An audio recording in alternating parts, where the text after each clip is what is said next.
Assalamualaikum warahmatullahi wabarakatuh. Perkenalkan, nama saya Arharam Dani Bugis, NPM 10070321028 dari kelompok 1. Di sini saya akan mempresentasikan hasil tugas besar saya yang penelitiannya daerah Majalaya, khususnya Belajar 3. Langsung saja ke outline pembahasan, di mana outline pembahasan ada 3 poin, yaitu pendahuluan, data dan analisis, dan kesimpulan. Langsung saja ke pendahuluan latar belakang. Wilayah Majalaya Belajar 3 ini merupakan wilayah yang berada di Kabupaten Bandung dan Garut. Wilayah ini memiliki banyak potensi yang dapat digunakan untuk pengembangan wilayah. Selain itu tentunya terdapat beberapa permasalahan. Untuk menganalisis suatu wilayah, maka dibutuhkan data dan analisis yang akurat mengenai aspek fisik, sehingga dengan menganalisis dapat mengetahui potensi dan masalah pada pengembangan wilayah tersebut. Hasil dari analisis ini dapat menjadi salah satu alternatif masukan dalam penyusunan rencana tata ruang maupun pengembangan wilayah pada Majalaya Belajar 3. Lanjutnya ke pendahuluan rumusan masalah. Ada potensi dan masalah pada wilayah Majalaya Belajar 3, bagaimana solusi untuk mengatasi permasalahan di Belajar 3, bagaimana pengembangan potensi yang ada di wilayah Belajar 3. Lanjut ke maksud dan tujuan. Untuk mengetahui potensi permasalahan yang ada pada wilayah studi, yaitu pada Majalaya Belajar 3, untuk memberikan solusi terhadap permasalahan yang ada pada wilayah studi Majalaya Belajar 3, untuk mengembangkan potensi yang ada pada wilayah studi yaitu pada Majalaya Belajar 3. Selanjutnya, pendahuluan orientasi wilayah. Secara umum, lokasi wilayah studi yaitu lembar Majalaya Belajar 3 berlokasi pada Kabupaten Bandung dan Garut, Provinsi Jawa Barat. Meliputi 5 kecamatan, yaitu Kecamatan Pase, Cikancung, Nagrek, Kadungora, dan Leles. Langsung saja kita ke output, tugas, dan hasil interpretasi, di mana kita langsung ke modul topografi 2, yaitu pada peta morfologi terlampir di samping ini terdapat 3 klasifikasi lereng yang diwakilkan oleh 3 warna. Yang pertama, warna kuning muda menggambarkan lereng curam, warna kuning tua menggambarkan lereng landai, warna hijau muda menggambarkan lereng landai sampai curam. Pada pemanfaatannya, daerah ini sering digunakan sebagaimana daerah lahan pertanian dan juga perkebunan, di mana juga banyaknya sumber daya alam di daerah Majalaya Belajar 3 tersebut. Kedua adalah modul geologi. Identifikasi ini adalah peta geologi Majalaya Belajar 3. Daerah Majalaya Belajar 3 ini terdapat beberapa jenis batuan dari setiap gunung. Terdapat 4 gunung, yaitu Gunung Api Mandalawi Mandalagiri, Gunung Api Gunung Gapi Guntur Pangkalan dan Kendang, dan Gunung Api Muda dan Lava Guntur. Di setiap gunung mempunyai beberapa jenis batuan, di mana gunung pertama mempunyai 4 batuan, gunung kedua mempunyai 3 batuan, dan gunung ketiga mempunyai 1 batuan, dan gunung keempat mempunyai 1 batuan. Langsung saja kita ke selanjutnya. Modul selanjutnya adalah geologi dan geomorfologi. Pada peta geomorfologi pada daerah Majalaya Belajar 3 ini, kondisi morfologi merupakan pegunungan dan hal yang terjadi karena adanya gaya endogen pada perut bumi, lalu mengakibatkan muncul macam-macam pada daerah tersebut. Terdapat 2 bentukan lahan pada daerah ini, yaitu lahan struktural dan lahan antropogenik untuk di daerah Majalaya Belajar 3. Untuk selanjutnya kita lanjut ke jenis tanah. Modul selanjutnya, jenis tanah. Pada daerah Majalaya Belajar 3 kali ini terdapat 3 jenis tanah, yang dimana jenis tanah tersebut mempunyai jenis yang berbeda-beda. Ya, terdapat jenis tanah andosol coklat, tanah regosol coklat, dan latosol coklat tua kemerahan. Dimana 3 jenis tanah ini tersebut yang saya analisis yang ada di daerah Majalaya Belajar 3. Maksudnya, di daerah Majalaya Belajar 3 ini mempunyai 3 jenis tanah. Tapi untuk tanah latosol coklat tua kemerahan sebagian kecil ada di daerah Majalaya Belajar 3 tersebut. Untuk lanjut ke modul selanjutnya adalah hidrologi. Pada peta hidrologi ini yang digambar di samping ini menunjukkan arah panah yang dimana dinamakan water divide, dimana untuk mengarahkan arah panah air yang mengalir dari kontur titik elevasi yang tinggi ke titik elevasi rendah. Dan selanjutnya muncul mula area catchment, ya, di suatu permukaan di daerah Majalaya Belajar 3 tersebut.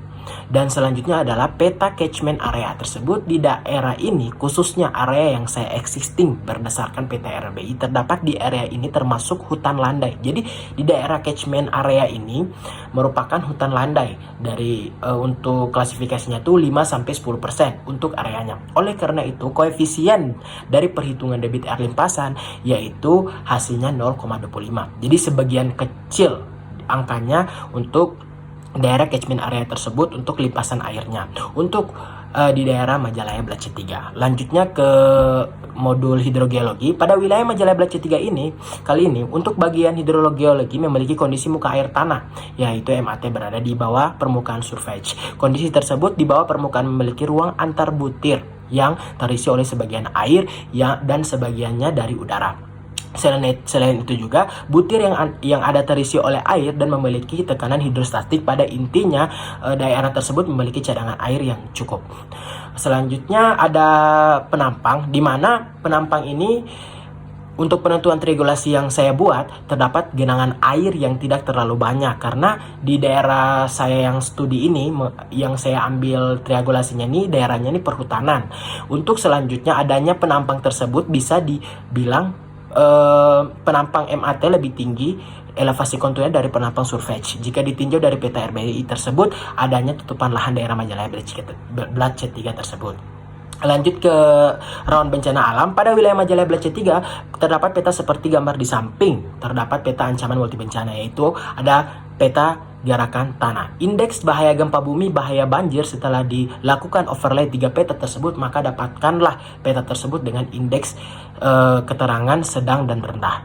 Dan untuk selanjutnya ada peta kedua adalah peta kerentanan bencana seperti gambar di samping, di mana peta ini memiliki potensi rendah di Kecamatan Lele, sebagian Kecamatan Pase, dan sebagian sisanya adalah potensi sedang. Untuk memproses pengerjaannya ya untuk melakukan overlay 2 peta. Untuk selanjutnya adalah peta ketiga. Gambar di samping ini adalah peta risiko bencana umum, di mana pada peta RBU kali ini menjadi indikator adalah tingkat ancaman kerentanan dan kesehatan di daerah Majalaya Blace 3 tersebut, di mana adanya pembagian yaitu klasifikasinya sedang, tinggi, dan rendah. Untuk pembagiannya terdapat di beberapa kecamatan tersebut. Dan untuk peta terakhir terdapat di gambar di samping, yaitu peta risiko bencana infrastruktur dan ekonomi, di mana peta ini terbagi atas 2 bagian, yaitu sedang dan tinggi. Maksudnya klasifikasinya itu sedang dan tinggi, ada bagian petanya. Yang mana pada peta tersebut, pada kegiatan ekonomi memiliki 3 potensi dampak rawan bencana yang terdeteksi, rendah dan sedang, dan adanya juga tinggi, di mana dampak tersebut didominasi pada wilayah Majalaya Blace 3 yang saya studi. Untuk modul terakhir adalah kawasan lindung. Pada wilayah Majalaya Blace 3, bagian kawasan lindung untuk peta gambar di samping tersebut adalah peta superimpos, di mana menjelaskan tentang kemiringan lereng yang berada di Majalaya Blace 3. Dalam kawasan tersebut memiliki angka kemiringan lereng yang berbeda-beda, karena untuk kawasan Blace 3 sendiri memiliki 5 kecamatan tersebut, ada yang tinggi kemiringan lerengnya, ada juga yang rendah. Untuk selanjutnya di samping peta kedua yaitu peta SPL, Satuan Penggunaan Lahan, di mana ada peta tersebut menjelaskan tentang pembagian kawasan untuk daerah Majalaya Blace 3 ini memiliki 2 kawasan, yaitu kawasan budidaya dan kawasan lindung. Untuk peta kedua ini kita bisa mengetahui antara beberapa kawasan di daerah Majalaya tersebut. Untuk peta ketiga adalah yaitu peta kesesuaian lahan, dapat dipilih bahwa kawasan pada Majalaya C3 ini adanya kawasan lindung dan budidaya, di mana penentuan suatu kawasan tersebut berdasarkan pada hitungan scoring. Jadi peta yang penentuan kawasan budidaya dan lahan ini budidaya dan lindung ini atas perhitungan juga. Pada peta terakhir ini kan udah ada penentuan kawasan budidaya dan kawasan lindung, di mana kawasan budidaya dan kawasan lindung memiliki 3 hutan, di mana ada hutan hutan produksi tetap, hutan produksi terbatas, dan hutan produksi konversi. Selanjutnya pada poin terakhir adalah kesimpulan, di mana rumusan perencanaan. Di sini bisa dilihat di tabel di samping, di mana kesimpulan ini saya buat per modul, dan solusinya juga ada solusi permasalahan dan potensi, dan juga ada rencana durasi dalam tahun. Rencana dalam durasi dalam tahun ini adanya solusi yang memang yang cepat, ada yang lambat, dimana ada yang 5 tahun, ada yang 15 tahun, ada yang 5 tahun, 5 tahun, dan ada 10 tahun, dan terakhir 10 tahun.